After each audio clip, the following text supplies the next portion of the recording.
السلام عليكم ورحمة الله وبركاته.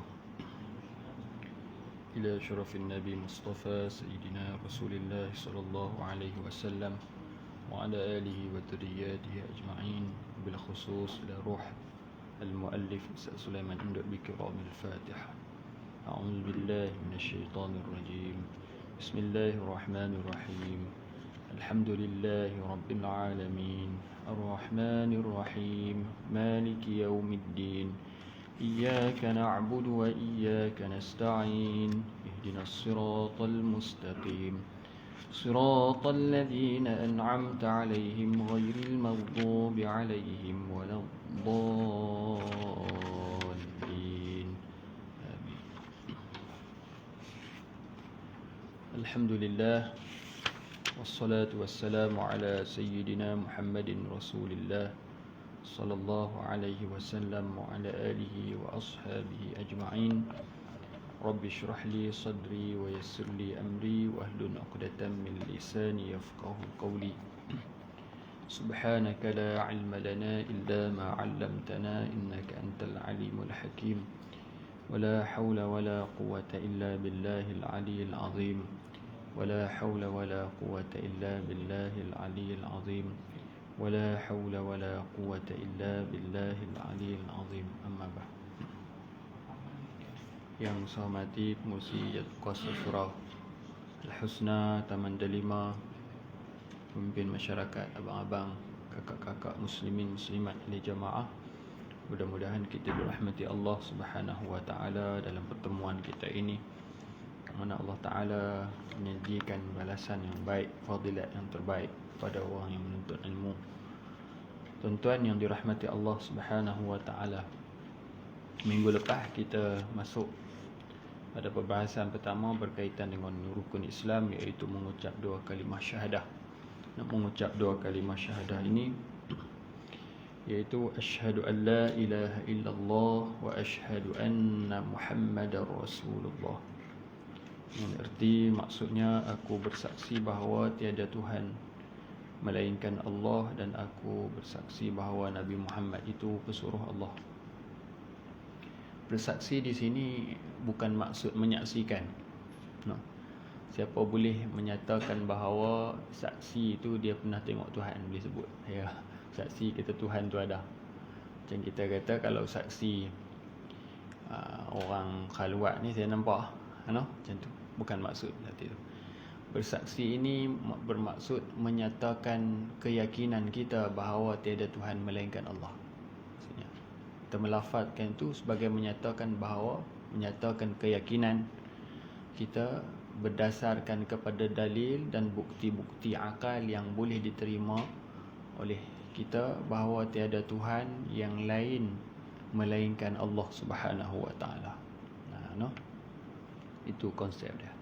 Minggu ni kita sebutkan bahawa tiada Tuhan melainkan Allah itu sebenarnya dia orang yang menyaksikan bahawa tiada Tuhan melainkan Allah, dia tidak boleh nak bawa Tuhan mai depan juga. Dan orang yang menafikan bahawa tiada Tuhan pun tak boleh nak tunjukkan Tuhan tu tak ada. 50-50. Cuma kita bagi orang yang beriman ini meyakini, meletakkan keyakinan itu bahawa tiada Tuhan melainkan Allah. Maksudnya Allah itu adalah Tuhan yang kita yakinkan dia sebagai Tuhan dengan bukti-bukti yang ada. Minggu ni dalam muka surat kelima, saya rasa konsep syahadat. Saya bacakan untuk tuan-tuan. Setiap orang Islam, sama ada Islamnya adalah Islam keturunan yang diwarisi daripada kedua ibu bapanya ataupun tidak, adalah diwajibkan mengetahui dan memahami konsep syahadat atau makna-makna yang terkandung dalam dua kalimah syahadat.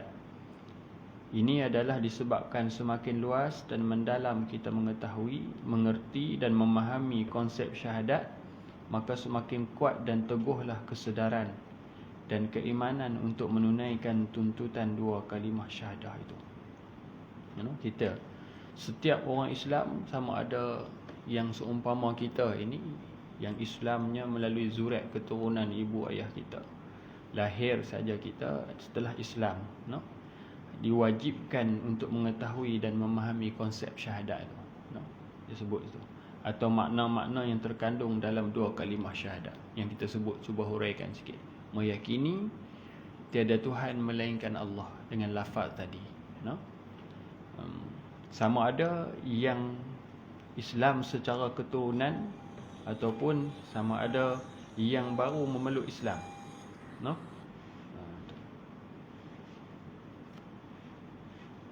Baik.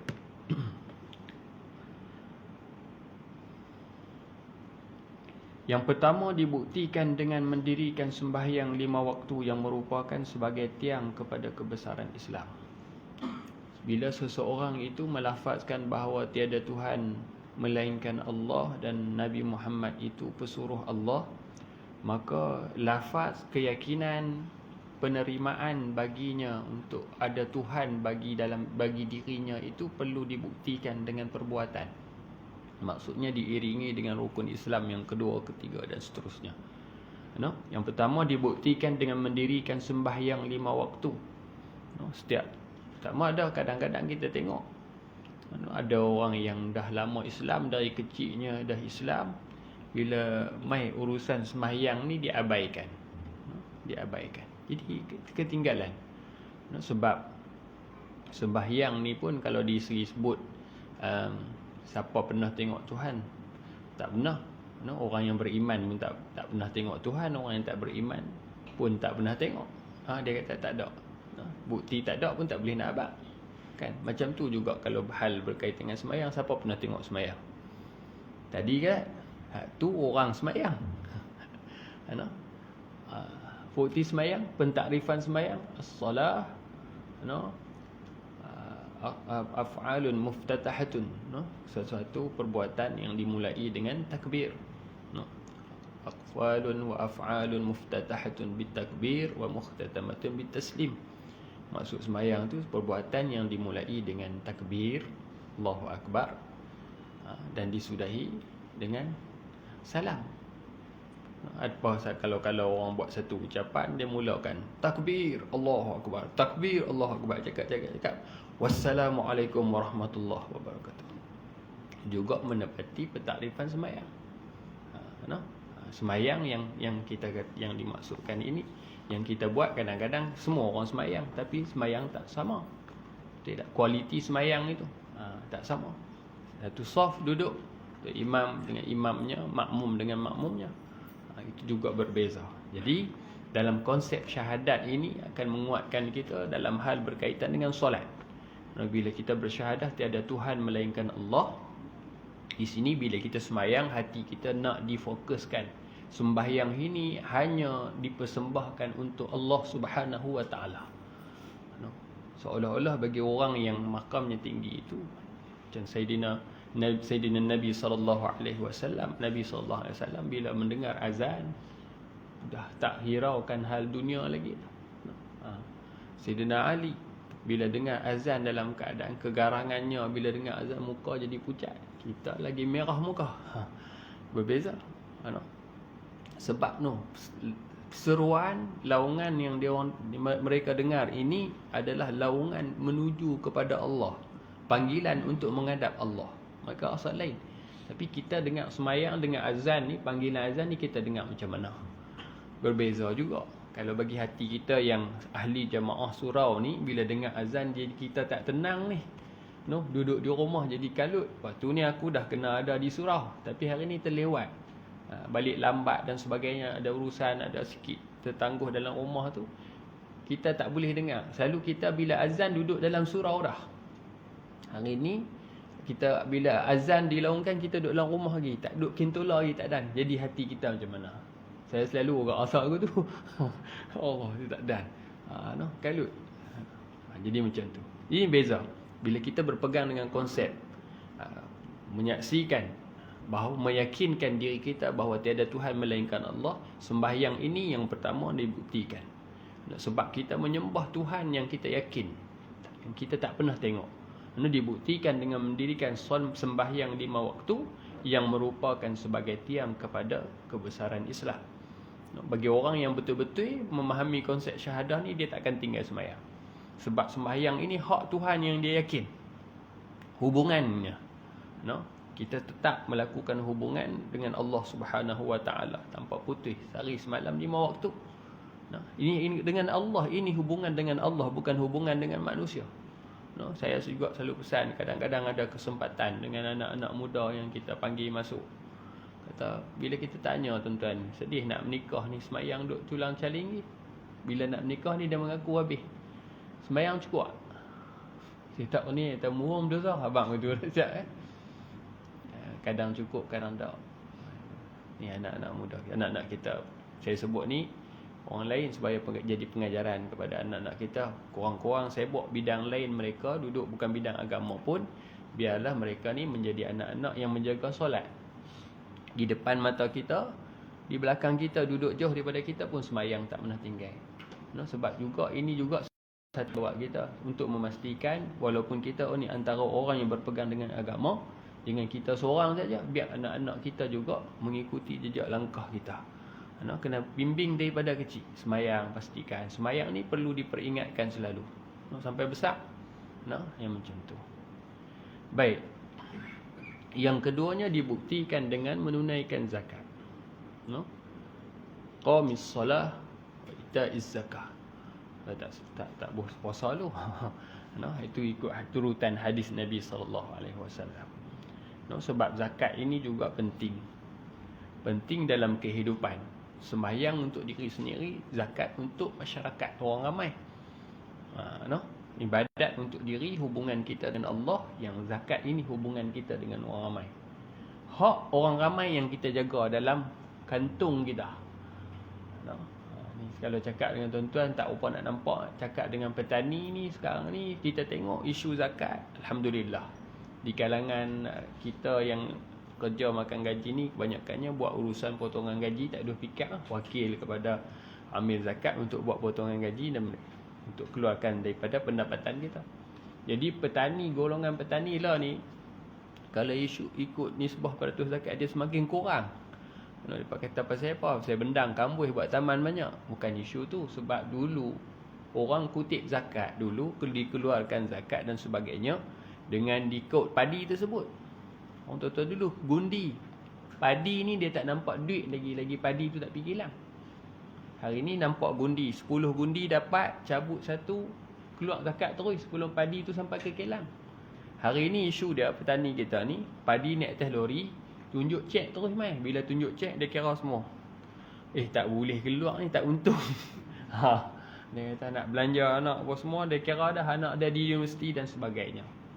Itu juga perlu kita ambil beratkan. Senang je kalau ada mak ayah kita masih, adik-adik kita, abang-abang kita yang buat bendang, nasihatkan macam tu lah. Boleh tolak segala urusan modal yang digunakan untuk urusan pertanian. Lebihan tadi baru dikeluarkan zakat 2.5%. 2.5%. 1/10 daripada hasil pertanian itu bagi zakat pertanian 1/10. Kalau 1,000, 100 tolak dulu. Contohnya serlung 2,000, modal berapa? 500, 600 ringgit. Meracun, bajak, mesin padi dan sebagainya. Okey, baik. 1,600 lebihan. Itulah hasil. Kita kata setelah tolak modal, maka 1/10 daripada 1,600 tu.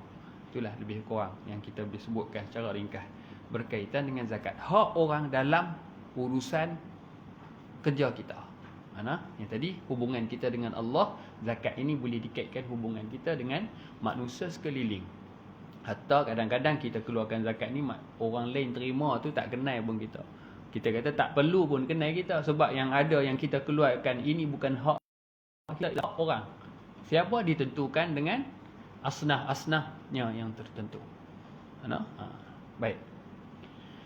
Yang ketiga, dibuktikan syahadah tadi dengan menunaikan ibadat puasa. Ada orang semayang, ada orang keluar zakat tapi tak mampu untuk berpuasa. Sebab kadang-kadang puasa ini adalah satu ibadat yang tersembunyi. Sembahyang orang boleh tengok. Zakat pun kalau keluar kadang-kadang tunjuk cek lagi pula. Puasa satu ibadat yang rahsia. Saya tuan-tuan percaya kalau saya dah puasa? Tak percaya Ustaz. Kalau siang tambah di bulan Ramadan, kita kata kita puasa. Tapi satu ibadat yang rahsia, nak buktikan keimanan kita kepada Allah Ta'ala ni, kita pertahankan syarat-syarat puasa itu supaya puasa kita sah itu dengan kita tidak makan di depan orang dan di belakang orang. Sesungguhnya di depan dia buat muka letih. Bila belakang nasi bungkus. Ni nak puasa ni. Puasa Covid bungkus, alhamdulillah. Allah Taala mungkin turunkan kadar dia. Kedai-kedai pun boleh buka. Nanti dia buat macam Covid juga. Kedai buka sekerat, nampak betih saja. Orang ramai kat dalam. Dia kata ni tuan kedai tulis Covid, tak boleh duduk kedai. Memang makan tak boleh duduk kedai kan. Jaga-jaga. Mula. Baik. So itu bagi Allah Ta'ala, puasa adalah untukku, kata Allah. Puasa. Fa innahu li wa ana ajzi bih. Aku yang menilai kualiti puasa. Sebab ramai orang puasa. Tapi puasa yang nilainya berbeza. Aku yang menilai. Sebab malaikat tak bubuh pun.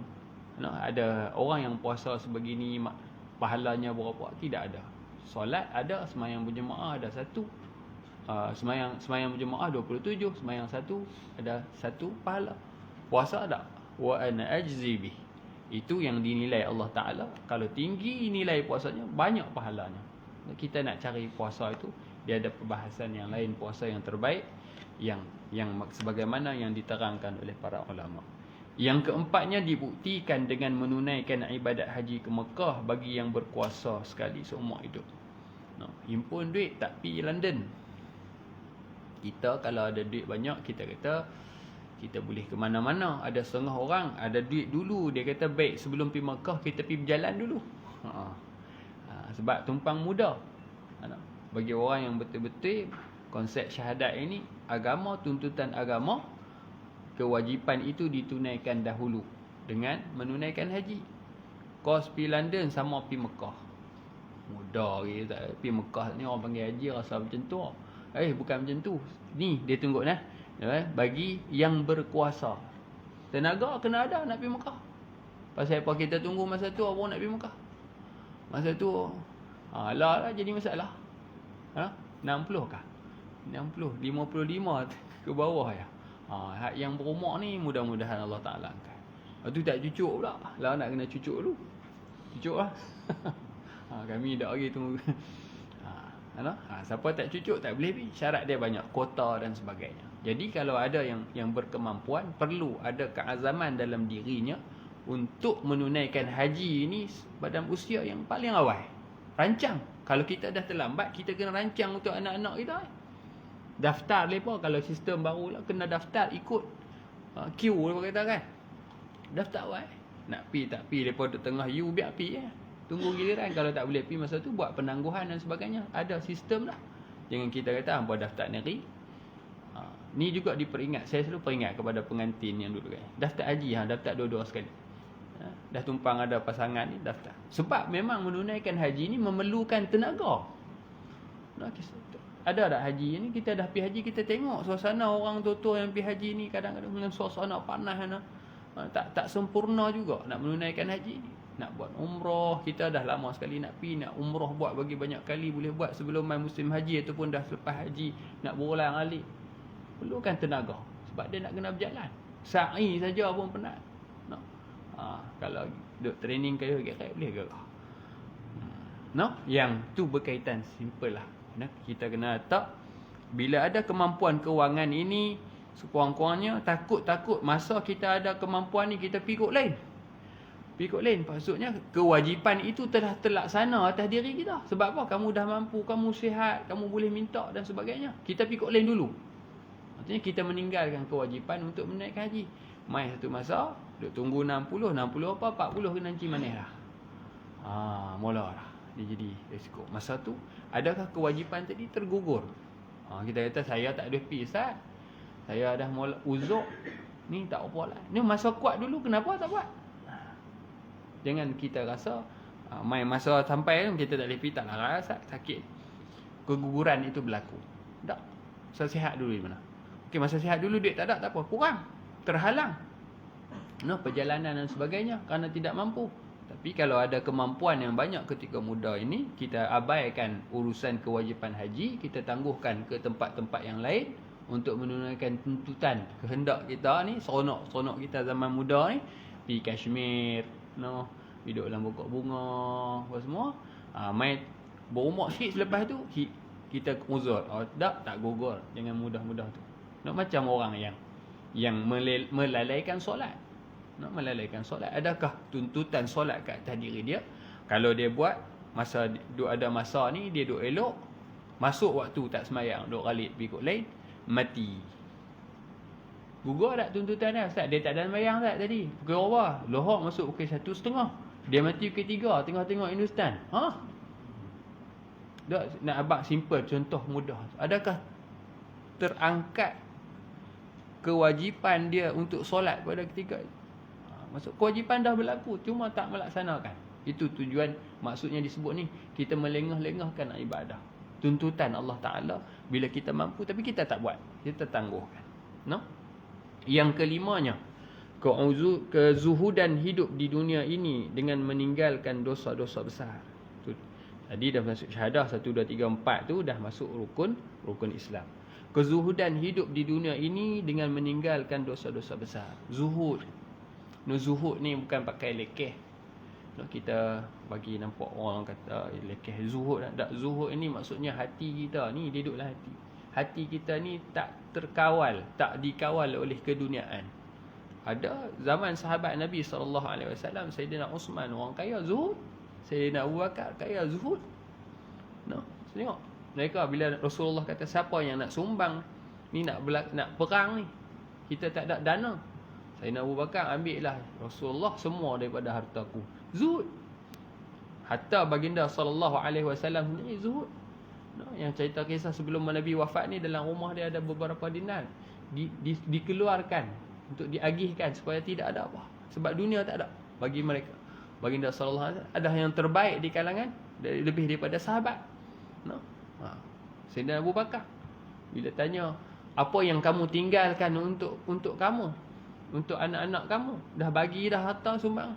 Allah wa Rasuluh, aku tinggalkan kepada mereka Allah dan Rasul tu dia. Sayyidina Umar nak kisahlah ni, nak tunjuk bukti. Kita kata zaman para sahabat yang boleh kita jadikan contoh. Sebut apa? Sayyidina Umar nak lawan dengan Abu Bakar je selalu menang. Selalu dapat nampak yang terbaik. Hari ni Sayyidina tanya Abu Bakar, contoh bagi 10,000 dinar, bagi semua. Dia main 10, saya bagi 20. Adakah saya dapat menandingi Sayyidina Abu Bakar wahai Rasulullah? Rasulullah kata tak. Hang bagi 20 ada lagi tak kan? Ada lagi 20 kat saya. Abu Bakar bagi 10, tak ada langsung. Tak ada langsung, tak boleh lawan. Tu antara kita nak bandingkan nak kata perlumbaan para sahabat Nabi SAW dalam berjuang, dalam menuntut keredaan Allah Subhanahu Wa Taala. Lawan macam tu. Zuhud ni bukan maksud kita pakai lagi. Zuhud ni maksudnya tak terlekat hati dengan keduniaan. Dunia mai banyak mereka keluarkan, digunakan dunia itu untuk akhirat. Senang. Dunia akan sebahagian yang diperlukan untuk urusan tuntutan dunia, nafkah keluarga dan sebagainya, itu dilaksanakan.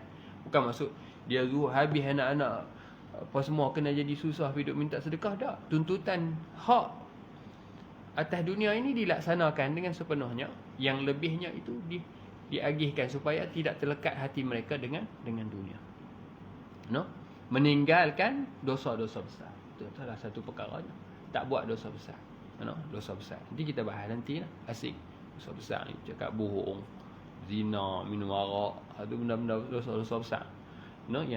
Yang disepakati. Dan perbuatan-perbuatan yang mungkar, yang diharamkan dan dilarang oleh Allah Ta'ala. Perbuatan mungkar. Amar ma'ruf nahi mungkar yang kita sebutkan. Perkara yang menyebabkan kemurkaan Allah. Menyebabkan dosa yang lain. Dosa kecil juga, dosa besar dah khusus lah. Dan sebagainya. Seseorang Muslim yang membuktikan penyaksiannya kebenaran Allah dan Rasulnya dengan 5 ciri amalan fardu tersebut, yang juga merupakan asas kepada binaan Muslim yang dijanjikan oleh Allah mendapat kejayaan hidup di dunia dan di akhirat. Ni benda yang kita bahas secara bahasa ni, kalau boleh tuan-tuan faham ni, maksudnya penyaksian, kebenaran, keyakinan kepada Allah dan apa yang dibawa oleh utusan Allah, iaitu Sayyidina Muhammad sallallahu alaihi wasallam, ajak kita dengan syahadahnya, dengan solatnya, dengan zakatnya, dengan puasanya, semua itu dilaksanakan mengikut tuntutan dan ajaran yang dibawa oleh Sayyidina Muhammad sallallahu alaihi wasallam, dengan binaan asas itu yang dinamakan asas bagi setiap Muslim yang kita pegang. Untuk asas dijadikan seseorang Muslim, dijanjikan oleh Allah mendapat kejayaan hidup di dunia dan di akhirat. Itu yang kita nak. Kita nak sekarang ni tuntutan berlaku kepada kita untuk melaksanakan semua ini ketika kita hidup. Kadang-kadang tuan-tuan kita pelik. Pelik tang mana? Pelik orang ni bila masa dia hidup dia tak buat. Dia pesan kalau ayah mati nanti hampa apilah wakaf tang mana-mana sikit. Masa dia hidup tak buat. Rugi. Rugi. Masa kita hidup ni biar daripada tangan kita sendiri kita menyumbang. Takut lepas-lepas mati nak mengaku saja bila bahagi-bahagi duit aku nak guna ni. Beda ayah tinggal ni boleh bayar 50% hutang ni. Dia nak overlap tak overlap baru dia mula nampak dah, mula kita duk nganga saja dalam kubur kan. Bukan kata kita tak boleh bagi harapan kepada anak-anak, tak, biar kebaikan itu daripada tangan kita sendiri. Nampak saja ada lubang kebaikan yang kita boleh buat, kita pergi letak. Kalau ada kelebihan daripada poket-poket itu, lebih, kalau anak-anak tu anak soleh yang kita tinggal, dia akan ingat. Dia akan ingat, ni nak buat jariah untuk ayah. Tengok orang nak buat surah, ni saya buat wakaf untuk ayah saya sama. Pahala tu dia nak berlaku. Itu yang juga kita harapkan supaya kita tinggalkan anak-anak yang soleh. Tapi nak habaq, kalau masa ada tenaga, peluang ketika kita hidup ni, daripada poket kita sendiri, biar di tangan kita. Itu terbina dengan jariah-jariah yang akan mengalir, yang kita bawa mengalir pahalanya sampai ketika kita berada di alam kubur. Itu pentingan dia. Yang keempat, syarat-syarat dua kalimah syahadah. Mengucap dua kalimah syahadah. Dia duk bunyi siapa? Dia jadi automatik. Handset saya pelik ni. Maaf lah. Baik. Syarat-syarat dua kalimah syahadat. Syarat-syarat dua kalimah syahadat. Syarat-syaratnya ialah wajib mengetahui lafaz dua kalimah syahadat itu wajib. Itu wajib mengetahui maknanya dan kandungannya. Yang pertama itu kita kata wajib mengetahui lafaz dua kalimah syahadah. Iaitu apa dah? Lafaz dia asyhadu an la ilaha illallah wa asyhadu anna Muhammadar Rasulullah. Kita kena tahu lafaz tu. Yang kedua, wajib mengetahui maknanya dan kandungannya. Maknanya yang kita cuba huraikan tadi lah. Bukan menyaksikan, aku menyaksikan saksi tu tampak Tuhan ni. Siapa pernah tengok? Orang tanya nganga pula.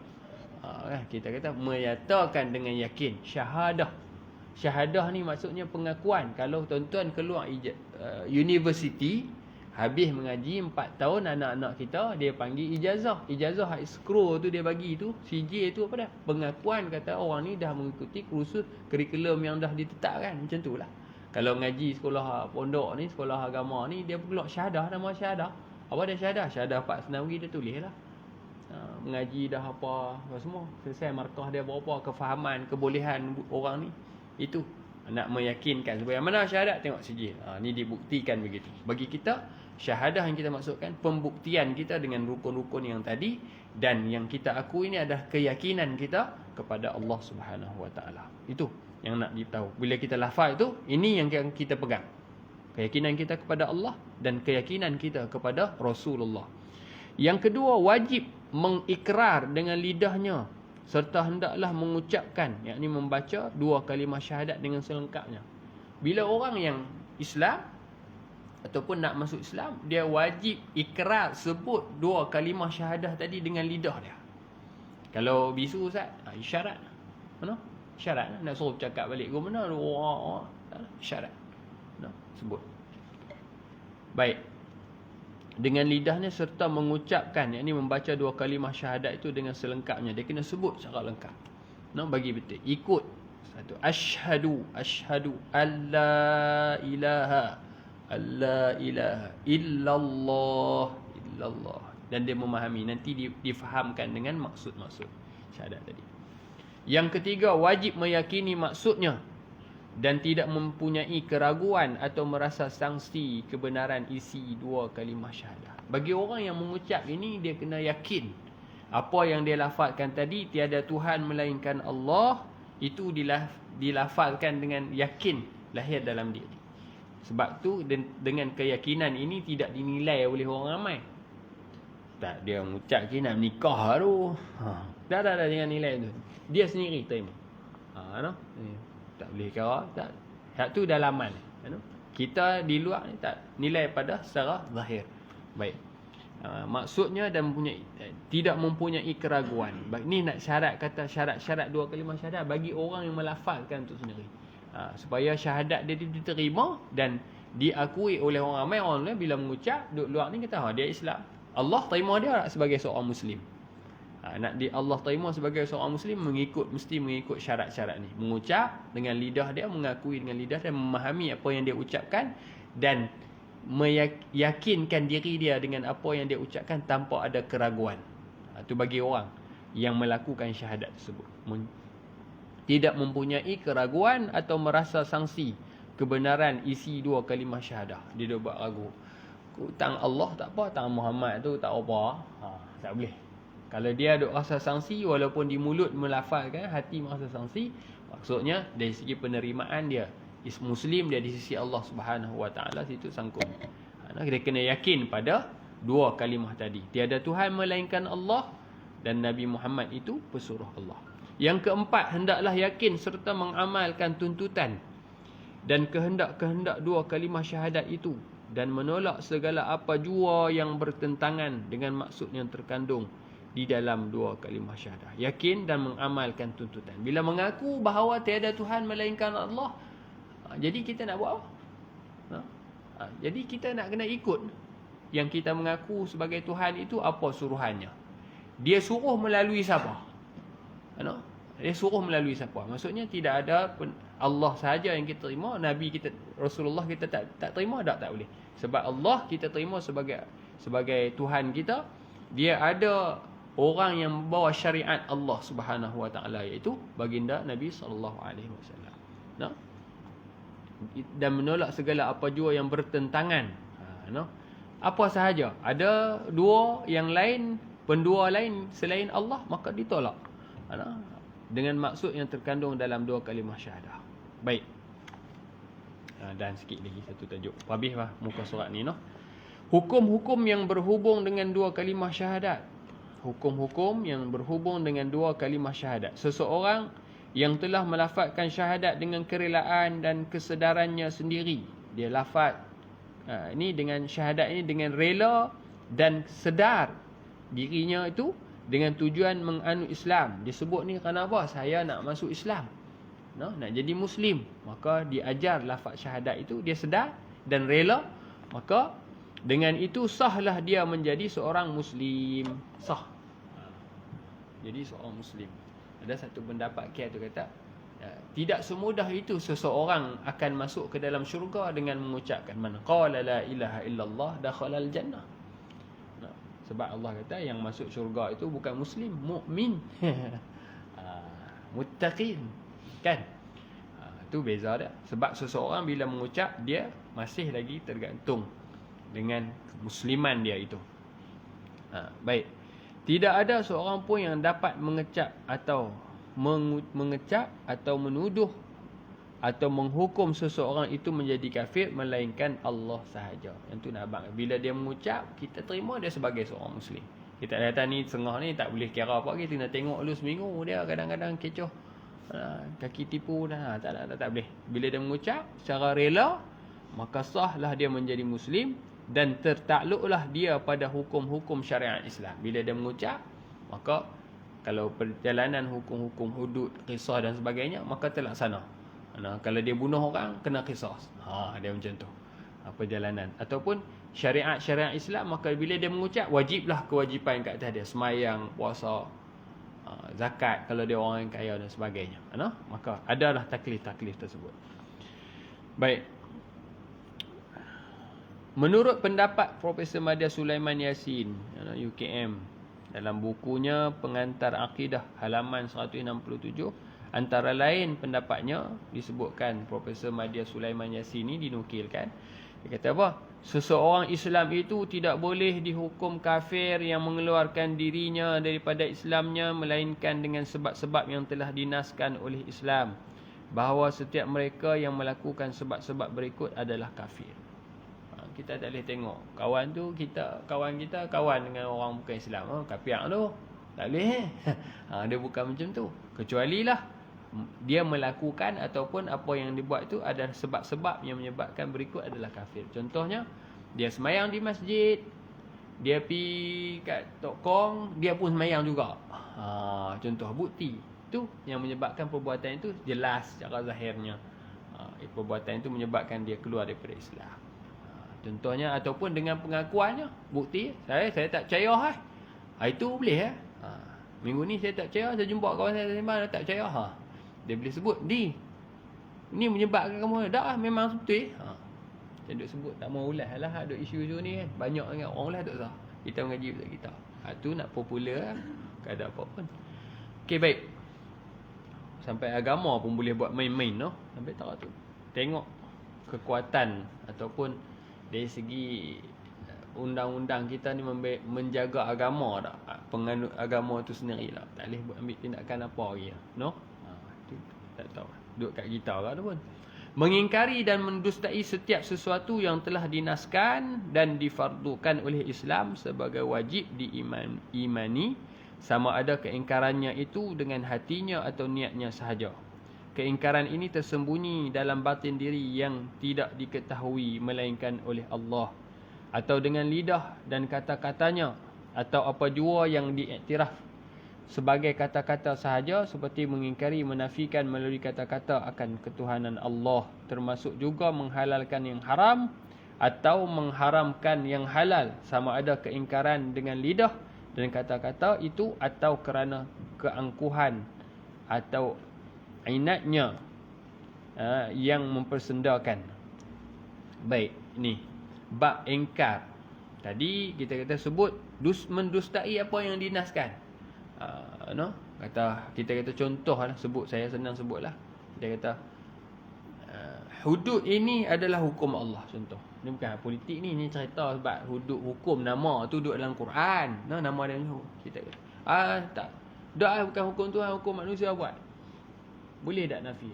Dengan sebab yang demikian juga menyebabkan syahadat kita ini terbatal dan menyebabkan boleh dihukum sebagai kafir. Ataupun perkara yang dinaskan. Semayang ini fardu, wajib orang Islam buat.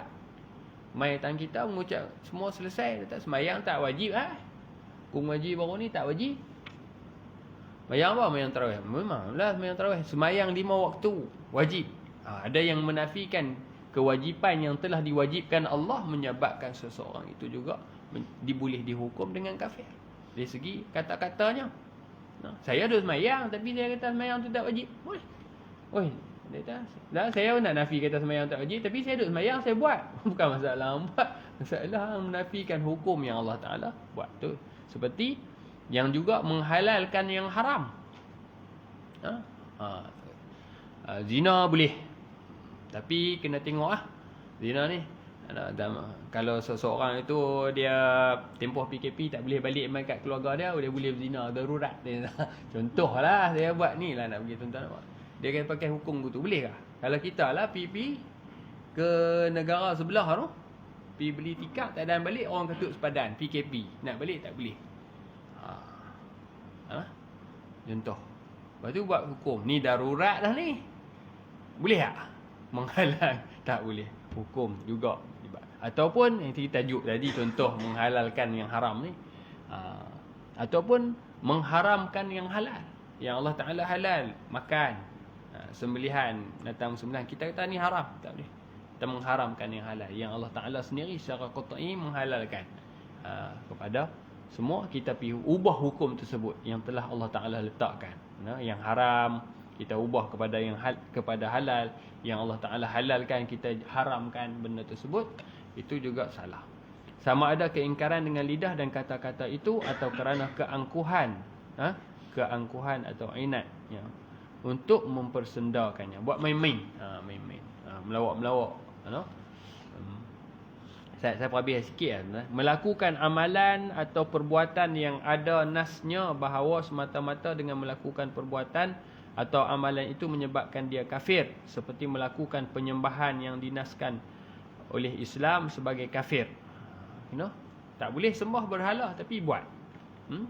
Amalan atau perbuatan yang ada nasnya bahawa semata-mata melakukan, buat saja. Semata bila buat itu menyebabkan itu adalah kafir, kita pergi buat, jadi kafir balik.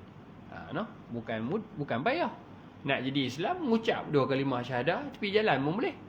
Tak masalah, kan nanti pergi masjid. Nak jadi kafir pun tak payah.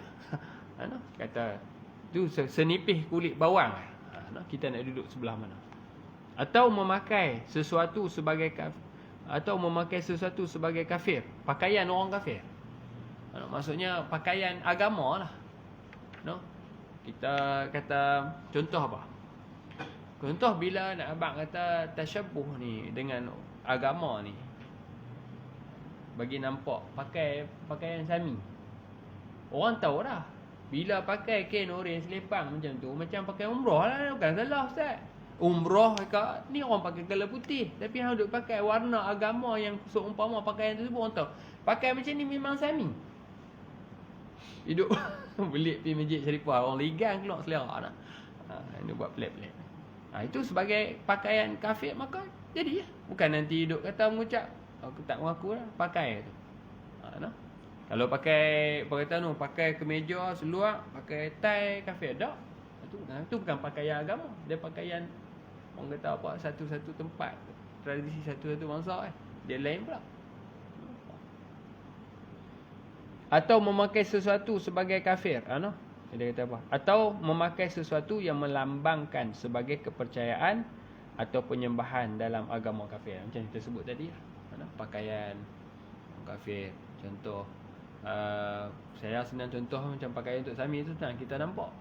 So, tak ada orang lain yang akan pakai seumpama itu kalau dia tak pergi duduk di wad.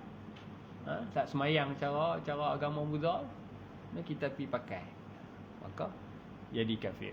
Hukum ini tertakluk kepada yang pertama, tidak jahil, tahu tapi buat, kafir. Kalau dia biasa Sami, masuk Islam, balik rumah pakai balik, kafir balik. Ni nak mengucap lain, tak tahu, ingat boleh pakai. Ni bukan dia. Tidak jahil, iaitu setelah sampai seruan kebenaran dan setelah dikemukakan hujah. Tak tahu. Ni abang ni kafir, tak kira aku nak pakai ke. Jadi kafir. Tidak tersalah khata' ni maksudnya, macam tak tahulah, tidak dipaksa. Pakai siapa? Bistun duduk belakang pakai baju Sami, pakai baju ni. Tak pakai, kami tembak pakai. Tak apa, tak jadi, tak berubah, tak akan jadi kafir. Ada beberapa hukum tak tertakluk kepada perkara yang kita sebutkan tadi, yang menyebabkan bila seseorang itu mengucap 2 kalimah syahadah, dia jadi Muslim. Terbatalnya syahadah tadi dengan beberapa perbuatan. Dengan kita contohlah, pakai, cakap dan sebagainya. Maka perkara ini tergantung dengan yang pertama tidak jahil, yang keduanya tidak tersalah. Mungkin tak tahu, tak mengaji bab tu, kita buat tapi takkan terkeluar dia sebagai seorang Muslim. Yang ketiganya tidak dipaksa. Kalau paksa pun tak jadi. Baik, habis. Habis lah. Bahagian yang kedua nanti kita masuk rukun iman. Yang tu tadi secara simple lah. Rukun Islam dah kita sebutkan dalam bab syahadat dan sembahyang, puasa, zakat, haji dan sebagainya. Nanti kita masuk dalam sambungan buku, nanti sampai lah, tuan-tuan. Boleh tempah order kat Ustaz Zahir RM20 Ustaz Zahir maklum, kalau tuan-tuan yang berhajat. Nanti kita baca pada bahagian rukun iman, bahagian yang kedua. Wallahu a'lam.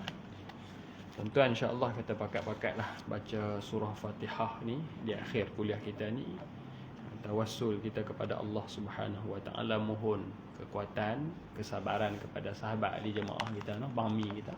Mudah-mudahan pakat-pakat ikhlas baca, bagi saya baca, tuan-tuan baca sama.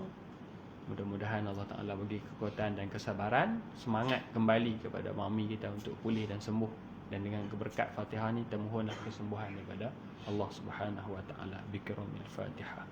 A'udzubillahi minasyaitonir rajim. Bismillahirrahmanirrahim. Alhamdulillahi rabbil alamin. Arrahmanir rahim. Maliki yaumiddin. Iyyaka na'budu wa iyyaka nasta'in.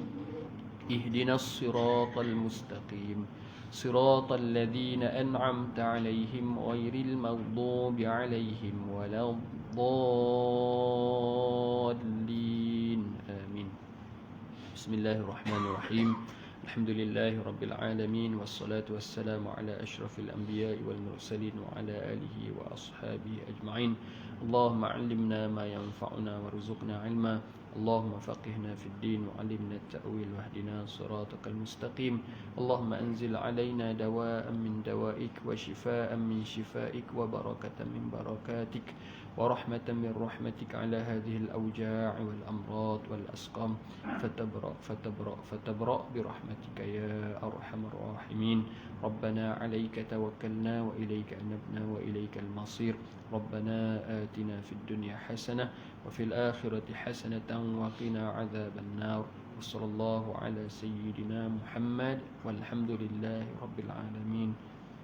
السلام عليكم ورحمة الله وبركاته.